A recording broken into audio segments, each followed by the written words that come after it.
அவரோட முதல் படமே பேன் இந்தியா படமாக தான் வந்தது, லெஜண்ட். அப்படி பேன் இந்தியா ஸ்டாராக இருக்கும் லெஜண்ட் அவர்களை இந்த படத்துல ஏன் நீங்க நடிக்க வைக்கல? நீங்க வெளி மாநிலத்தில் உள்ள இந்தி நடிகரையும் தெலுங்கு நடிகரையும் மலையாள நடிகரையும் நடிக்க வச்சிருக்க நீங்க ஒரு தமிழன்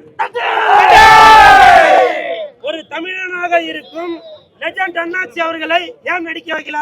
அவருக்கு ஸ்டைல் இல்லையா? அழகு இல்லையா?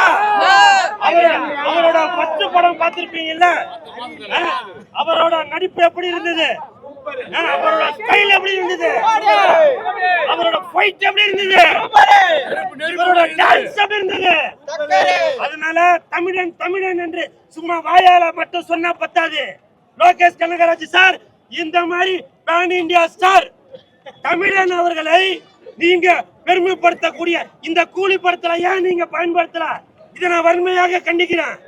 என்ன மாதிரி வேர்ல்டு ஸ்டாரை பயன்படுத்தாம இருந்தாலும் பரவாயில்ல, ஆனால் பேன் இந்தியா ஸ்டார் லெஜண்ட் அவர்களை இந்த படத்துல நீங்க நடிக்க வைக்காதது எனக்கு மிகப்பெரிய மன வருத்தம்.